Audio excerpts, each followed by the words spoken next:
회장님, 시장은 지금 에임드바이오 열풍에 취해 있지만 저는 오늘 그 뒤에 숨은 재무적 함정이라는 폭탄을 보고 드리려 합니다. 이번 보고는요, 이 회사에 대해 기본적인 내용은 이미 다 알고 계신 회장님들을 위한 심층 분석입니다.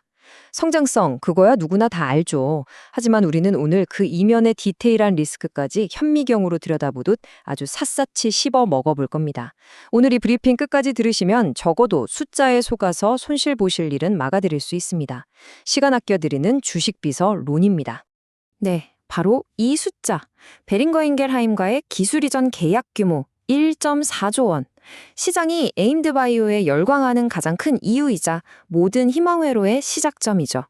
언론에서는 연일 잭팟이다, K바이오의 쾌거다라면서 장밋빛 기사를 쏟아내고 있고요. 주식토론방은 이 숫자 하나로 거의 축제 분위기입니다. 이게 바로 시장의 일반적인 통념입니다. 하지만 회장님, 저희는 여기서 냉정해져야 합니다. 이 화려한 숫자 뒤에 가려진 아주 본질적인 질문을 던져야만 합니다. 그래서 이 1.4조 원 중에 당장 회사 금고에 그리고 우리 주주들의 주머니에 꽂히는 진짜 현금은 대체 얼마입니까? 이 질문에 답하지 못하면 모든 분석은 그냥 모래 위에 성을 쌓는 것과 같습니다. 오늘 보고는 바로 이 질문에 대한 답을 찾아가는 과정이 될 겁니다. 먼저 1.4조 원 계약의 신기루를 싹 걷어내고 회사의 핵심 경쟁력인 데이터 해자를 분석하겠습니다. 이어서 양날의 검이라고 불리는 브레인패스, 그리고 삼성이라는 든든한 우군 전략을 살펴본 뒤에 가장 불편한 진실이죠. 1300% 부채 비율의 역설을 마지막으로 파헤치고 최종 체크리스트까지 점검하겠습니다. 자, 그럼 첫 번째 의제부터 시작하겠습니다. 1.4조 원이라는 이 거대한 신기루를 해체하는 작업부터 시작해보죠. 회장님, 시장이 가장 환호하는 바로 이 부분이 사실은 가장 큰 착시를 일으키는 지점일 수 있습니다. 그렇기 때문에 더욱 집요하게 파고들어야 합니다. 회장님, 여기서 화면을 잠깐 멈추시고 이 표를 주목해 주십시오. 시장의 인식과 전략적 현실 사이에 얼마나 큰 간극이 있는지 보여줍니다. 시장은 1.4조 원을 이미 확보된 돈처럼 생각하죠. 하지만 현실은요? 앞으로 10년에서 15년 동안 모든 임상과 허가, 판매가 성공해야만 받을 수 있는 최대치의 희망 금액일 뿐입니다. 자, 선급금, 즉 계약금, 업프론트부터 보시죠. 이게 즉각적인 현금 창출처럼 보이지만 에임드바이오는 이 금액을 비공개 처리했습니다. 보통 업계에서 계약금을 비공개하는 경우는 시장 기대치에 크게 못 미칠 때가 많습니다. 일반적으로 전임상 단계 기술 이전의 계약금은 총 계약액의 고작 1에서 5% 수준에 불과합니다. 보수적으로 5%를 잡아도 700억 원, 만약 1%라면 140억 원에 그칩니다. 이게 1.4조 원의 첫 번째 민낯입니다. 다음은 마일스톤입니다. 이건 보장된 미래소득이 아니라 성공 확률이 극히 낮은 각 단계를 통과해야만 받는 성과급 같은 겁니다. 신약 개발 성공 확률, 즉 POS를 고려하면 임상 1상부터 최종 허가까지 갈 확률은 10%가 채 안 됩니다. 그럼 1조가 넘는 마일스톤에 이 확률을 적용하면 실제 기대값은 1,000억 원 수준으로 뚝 떨어지는 거죠. 로열티도 마찬가지입니다. 수년 뒤에 연매출 1조 원 이상의 블록버스터급 판매고를 올려야만 의미 있는 돈이 들어오기 시작합니다. 그렇습니다. 이게 바로 바이오 업계의 바이오 달러 함정이라는 겁니다. 계약 총액은 거대하게 부풀려져 있지만 실제 현금 유입은 대부분 뒤쪽에 몰려있는 소위 말하는 후행적, 백로디드 구조인 거죠. 이건 마치 2015년 한미약품의 대규모 기술 수출 계약 사태와 아주 유사한 패턴입니다. 그때도 시장은 총 계약액에만 열광했지만 결국 일부 계약이 파기되거나 마일스톤 유입이 지연되면서 주가가 크게 흔들렸던 과거를 저희는 똑똑히 기억해야 합니다. 당장 회사가 연구개발에 쓸 수 있는 실탄은 헤드라인 뉴스에 나오는 그 숫자의 아주 작은 일부에 불과하다는 점. 이것이 우리가 마주한 첫 번째 냉정한 현실입니다. 하지만 회장님, 에임드바이오가 이런 거대 계약을 그것도 임상도 들어가기 전인 전임상 단계에서 따낼 수 있었던 근본적인 이유가 있습니다. 바로 회사의 핵심 경쟁력이자 시장에서는 불공정한 우위라고까지 부르는 환자, 데이터 해자, 즉 PADC 플랫폼입니다. 지금부터는 이 강력한 성장 엔진을 60%의 긍정적인 시각으로 먼저 분석해 보겠습니다. 에임드바이오의 시작은 삼성 서울병원입니다. 회장님, 이게 무슨 뜻이냐면요. 다른 회사들이 수십 년간 실험실에서 배양해온 표준 암세포주로 실험할 때 에임드바이오는 실제 암 환자에게서 막 떼어낸 싱싱한 암세포 PDX와 이걸 쥐에게 그대로 이식한 아바타 마우스 모델 PDX를 쓴다는 겁니다. 이건 비유하자면 남들이 시중에 나온 수능 모의고사 문제집만 풀 때 에임드바이오는 올해 수능 출제위원들이 만든 비공개 예비 문제를 미리 풀어보는 것과 똑같습니다. 실제 인간의 복잡하고 불규칙한 종양 환경과 거의 흡사한 모델에서 나온 데이터니까 신약 개발의 가장 큰 실패 원인인 동물에선 됐는데 사람에겐 안 되는 이 문제를 상당 부분 해결할 수 있는 거죠. 바로 이 압도적인 신뢰도 때문에 글로벌 빅파마들이 임상도 시작하기 전에 조던이 베팅을 하는 겁니다. 1.4조 원 계약의 근거, 바로 이 족보에 있었던 겁니다. 하지만 회장님, 여기서 판을 뒤집어 보겠습니다. 아무리 실제 환자와 유사한 전임상 모델이라고 해도 그건 결국 데이터일 뿐입니다. 실제 수백, 수천 명의 다양한 인종과 유전적 배경을 가진 사람에게 투약했을 때의 결과를 100% 보장하지는 못합니다. 신약 개발의 역사를 돌아보면 전임상의 왕들이 임상 3상에서 예상치 못한 부작용이나 효능 부족으로 무너져 내린 사례로 가득합니다. 이 강력한 데이터 해자 역시 인간 임상이라는 거대한 파도 앞에서는 그 높이가 낮아질 수 있다는 본질적인 리스크를 저희는 절대 잊어서는 안 됩니다. 자, 이제 에임드바이오의 가장 야심찬 기술이자 가장 큰 리스크를 품고 있는 브레인패스 플랫폼으로 넘어가겠습니다. 이게 성공하면 중추신경계, 즉 CNS 시장의 판도를 바꿀 게임 체인저가 되지만 실패하면 모든 기대를 무너뜨릴 수 있는 양날의 검입니다. 이 부분은 정말 중요하니까 집중해서 봐주시기 바랍니다. 20배. 이 숫자가 브레인패스의 모든 것을 말해줍니다. 우리 뇌에는요, 혈액-뇌장벽, BBB라는 철옹성이 있어서 우리가 먹거나 주사하는 약물의 98%가 뇌 안으로 들어가지 못합니다. 이게 지난 수십 년간 뇌종양, 알츠하이머, 파킨슨병 같은 뇌질환 치료제 개발이 번번이 실패했던 근본적인 이유였죠. 그런데 브레인패스는 이 장벽의 투과율을 기존 항체 대비 최대 20배까지 높였다고 주장하고 있습니다. 만약 이게 인체 내에서도 그대로 재현된다면요, 이건 인류가 정복하지 못했던 뇌질환 치료의 성배를 손에 쥐는 것과 같습니다. 시장이 에임드바이오의 미래 가치를 높게 평가하는 핵심 논리가 바로 여기에 있는 겁니다. 회장님, 이걸 뒤집어서 생각하면 정말 소름 돋는 결과가 나옵니다.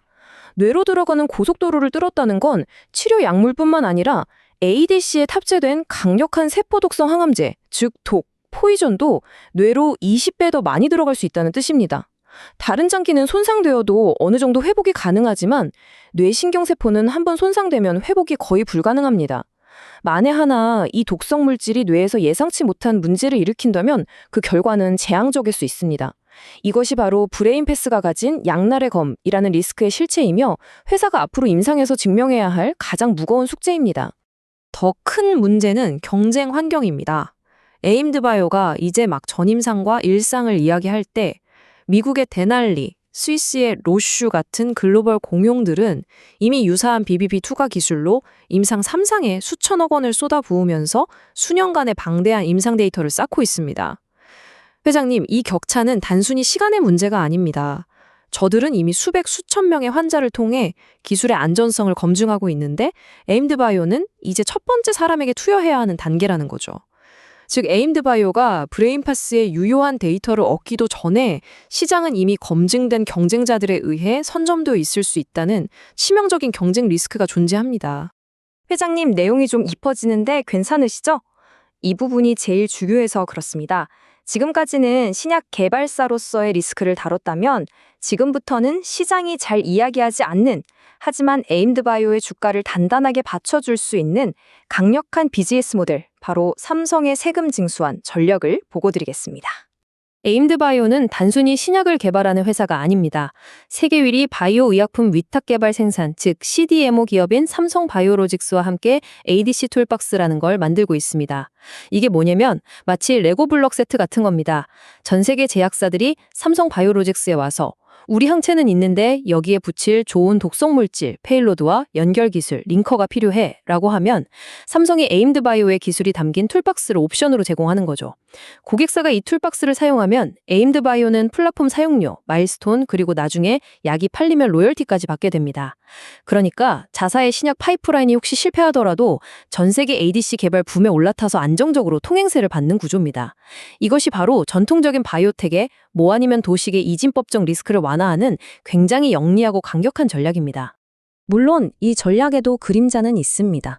이 모델은 전적으로 삼성이라는 핵심 파트너와 ADC 시장 전체의 성공에 운명을 맡기는 구조입니다. 만약 ADC 시장의 열기가 식거나 ADC를 뛰어넘는 새로운 기술이 등장하거나 혹은 삼성과의 파트너십의 균열이 생긴다면 이 안정적인 수익 모델은 한순간에 흔들릴 수 있다는 의존성 리스크를 안고 있습니다. 좋은 말만 하는 것은 간신입니다.